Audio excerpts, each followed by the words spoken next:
અમદાવાદના બાવળામાં છેલ્લા 4 દિવસથી વરસાદી પાણી ન ઓસરતા લોકોએ આત્મવિલોપનની ચીમકી આપી છે। શું છે આ સમગ્ર મામલો? જો એક ખાસ રિપોર્ટમાં। અમદાવાદના બાવળામાં ગતરોજ ધોધમાર વરસાદ પડ્યો હતો।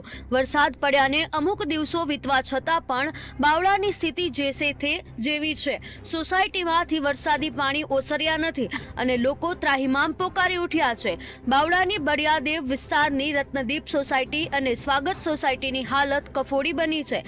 લોકો હજુ પણ ઘૂંટણસમા પાણીમાંથી પસાર થવા મજબૂર બન્યા છે, જેથી કંટાળીને પદ્માવતી ફ્લેટના રહીશોએ આત્મવિલોપનની ચીમકી ઉચ્ચારી હતી। શું છે કે અમને કોઈ સમય મર્યાદા આપી નથી।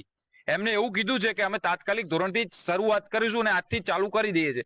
સમય મર્યાદામાં એ બંધાયા નથી, એટલે ક્યાંક ને ક્યાંક એવું કહી શકાય કે આ વાત ને આ આંદોલન હજુ પૂરું થયું નથી।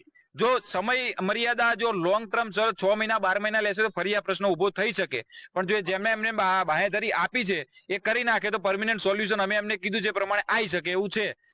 વરસાદી પાણીથી કંટાળી સોસાયટીના રહીશો નગરપાલિકા કચેરીએ પહોંચ્યા હતા અને નગરપાલિકા હાય હાય, ધારાસભ્ય હાય હાયના નારા લગાવ્યા હતા અને તંત્ર દ્વારા તાત્કાલિક પાણીનો નિકાલ કરવામાં આવે તેવી માંગ કરવામાં આવી હતી। પાણીના નિકાલ માટે પણ અમે 5 દિવસથી અમારો પોલીસ સ્ટાફ કર્મચારીઓ અમારા નગરપાલિકા ટોટલી અમે ડિવાઈડ થઈને કામ કરીએ જ છીએ। 15 દિવસ પાણી એ પાણીનો નિકાલ ઉપરવર્તી બંધ થાય પછી અમે કરવાના તત્પર છીએ। ઉપરનું છે પાણી ઉપરનું આવતું બંધ થાય, મારા બાવડાનું પાણી એટલું બધું નથી। આ સોસાયટી તરફથી થઈ અને રૂપાલ રોડ તરફ જાય છે। હવે અમે રૂપાલ રોડ તરફનો બધા જ આઉટલેટ છે છેલ્લા કેટલાય સમયથી આઉટલેટ ખોલવાના કામગીરી કરી રહ્યા છીએ। તંત્ર દ્વારા ખૂબ જ કામગીરી કરવામાં આવી રહી છે, પરંતુ ઉપરવાસમાંથી એટલો બધો ઇનફ્લો આવે છે એની સામે આઉટફ્લો થોડો ઓછો છે।